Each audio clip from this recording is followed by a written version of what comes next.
Okay, welcome to another bike show. We're going to do a show about rumours today. Some involving this, of course. Okay, number one rumour. Okay, this is obviously a DJI Avinox motor. It's now called Avinox, not DJI. Remember that. In fact, on this bike here, if I just have a look at this screen, as you can see, no more is there anything to do with DJI. It just says Avinox. Avinox is the future, not DJI. Obviously, that's because of the American government politics with DJI drones. Based on what I've understood, the Avinox M2 motor is coming. It should be coming in the beginning of the year. So we're talking February, March, April time. Not sure on an exact date. No, obviously this is all rumors and it's been given to me by... Obviously everyone says it's the most powerful motor in the world and etc. Not really true, but it is a powerful motor. It is definitely a product that's taking over in regards to brands having to have this on their bikes, otherwise the sales are going to go. And I can tell you that from working around with people who work in bike shops. If you don't have a DJI motor, you're going to struggle to sell a bike. Basically that simple at the moment. But this, remember, is 105 Newton meters, 1,000 watts of peak power. I'm not sure if that's on the wheel or out of the motor. They never really confirmed that one. It should be 250 watts nominal. I don't know quite how they get there doing that, but really interesting to me is how over the last year and a half, very few people have accepted what I've said when I've tested this motor, which includes how it gives you the power and how it's more like a motorbike. Basically just turn the pedals unless you're in the very low power setting mode, the eco mode, and then you can do it, make it feel a little bit like a Bosch motor. But essentially what you've got here is a motorbike motor. So you turn the pedals, it works off the cadence and the bike just flies forward. Basically, after talking to all of the different Italian journalists who've also tried this, and lots of brands, they've all confirmed what I've said. They said, yes, basically it's a motorino, which like a chow. I'll put a picture up of what a chow looks like. But maybe that's what the consumer wants. That's up for discussion. I'm not quite sure myself really what the consumer wants. In fact, I don't even know if they know what they want. But certainly people have been trying and buying these bikes with this equipped on it, and they are enjoying the experience of riding uphill with zero effort, because it does have an 800% multiplication factor. That means 1 in, 8 out. That's why it has that powerful feeling. Whereas normal systems have about a 400% or 430, I think. That is capturing the feeling of people who are buying these bikes and buying these motors. Now, so far, it's only been available on 2 brands, which up to a point, so Amflow and T-Wing, or 2 mass market brands, let's call it. But now, from now on, there are going to be, and this is the point, 60 brands with this motor. 60, that's a lot. And this has brought me into the fact of what is the new M2 going to be? Well, the new M2 is going to be about 300 grams heavier than this. So any weight advantage will be gone, but there's a reason for that, because it's going to be producing 120 Newton meters constantly and at least 1,000 watts. So you've got a big upgrade on the needed to get rid of the heat out of the system. Now, lots of you haven't seen these motors up close. These motors do have these radiator panels on the casing in order to get rid of that heat. And that's one way you can do that with this system. Other people have noted and wanted me to point this out, which I will do, is this is the motor of the DJI. Notice how there's no protection on the casing. It's a very slimline casing on the motor. If you want protection, you have to add it by having a motor guard. And if you have a look at something like a Shimano motor, which I've got here, an EP801, you can see that the casing is a little bit more protective, a little bit thicker. What do I think about that? Well, I have to say, I'm a little bit surprised, because I don't think there's been enough time from when this is launched onto the market and a new motor coming out. You normally need about 3 to 4 years for the motor to establish itself. And all the brands are obviously going to be jumping on board with the new M2, so I already know a couple of the brands are going to have it, obviously through the rumour mill. Going to definitely capture a huge slice of the installed motor base on bikes available on the market, which, you know, interesting. Not necessarily means it's going to take over completely, but it's definitely going to have supplanted many other motor brands. Is that a good thing? I don't know. But I do know that the software on this I still think needs updating, and which is going to lead me into my second story, which is super important, and this is a scoop. One thing I do want to talk about a little bit about this motor is the fact that you do need to log in to the motor with an app. So you turn the bike on for the first time, it says you have 100 kilometers before you have to install the app and make the bike yours by connecting to the app. Now I've said I don't like that and I don't want that to happen. And in fact, it means that is my contract with the bike with the bike brand or the motor brand? What am I buying? Because I buy a T-Wing, I don't buy an Avinox. I'm a little bit dubious about giving data to other people. Luckily, you can make all the adjustments on the Avinox system on board, which is fantastic. One of the only brands that you can actually do that, change all the settings.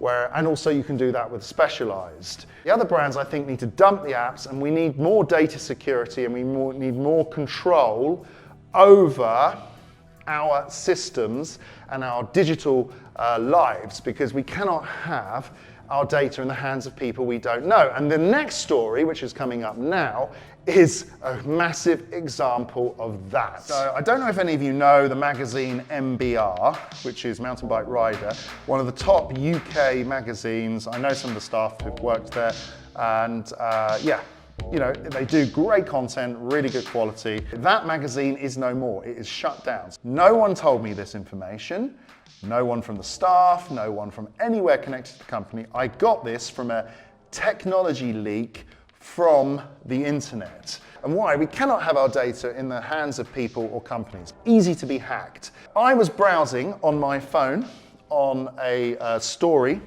that was actually shared by MBR, and I clicked, so you go into the top and you go into the stories section. All right, let's get into the stories section. This story on MBR, and I press and hold, and it just did it again.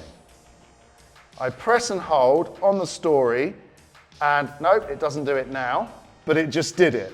There's a glitch. It shows a private reply from the story holder, the person who reposted the story, to the person who marked the story. And there it goes. Hopefully not my swan song for MBR. So from what I've understood, MBRmagazine is closing down. It's gone. In fact, I've tried messaging and calling the guys and all their phones are switched off. I don't think it's supposed to do that. That's a private message. Whoever wrote that, I don't know who wrote that, but basically it's appearing on, or how they've replied to the story, which is quite bizarre. And I thought, well, that's a bit weird. And then I did a bit of searching, and this is what I have discovered. It shows us why we should not be using or giving our data to other people. Instagram leaking replies, because I think there's a problem with the thing. And then basically there is a fresh privacy bug right now that's caused some Instagram close friends, private notes and replies meant for a limited audience to be visible by people who weren't supposed to see them. That's me in this case.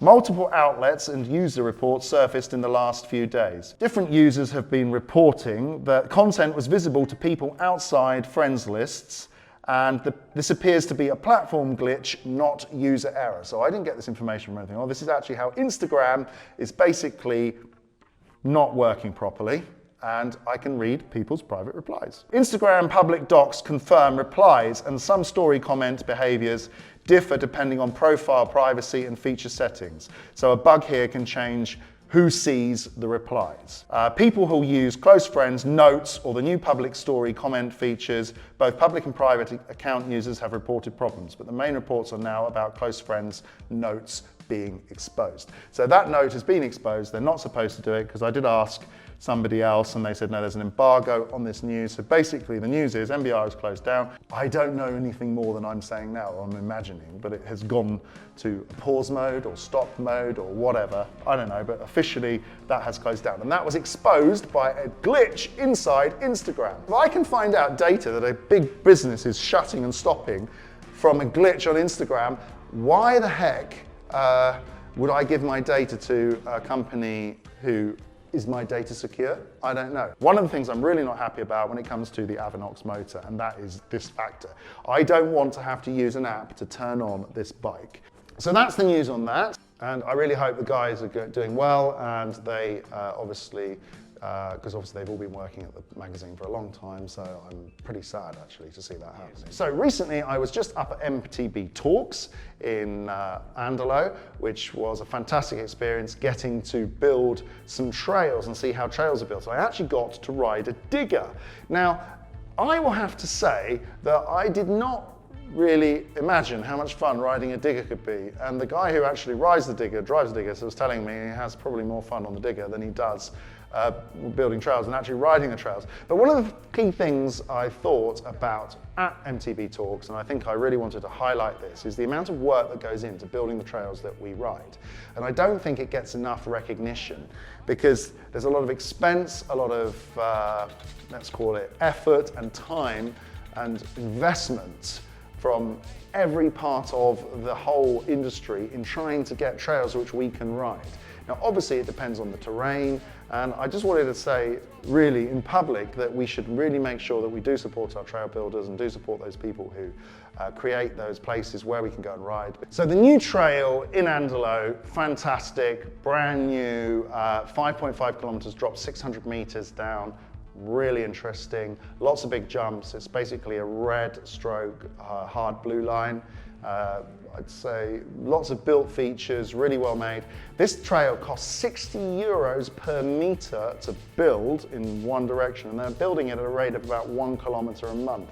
So building a trail is actually very expensive. And it also answers a little bit of the question why we have to pay for bike passes at bike parks, because yes, it's expensive, not just for the lift, it's also for using those facilities that you are riding. So if you can, please try and support your local trail networks, or definitely get out there and build trails yourself and contribute to the community. Even if we're not riding the latest tech or the most expensive bikes, we might just be riding easygoing mountain bikes from a few years ago that don't cost much, but we still have to appreciate what we ride and where we are riding.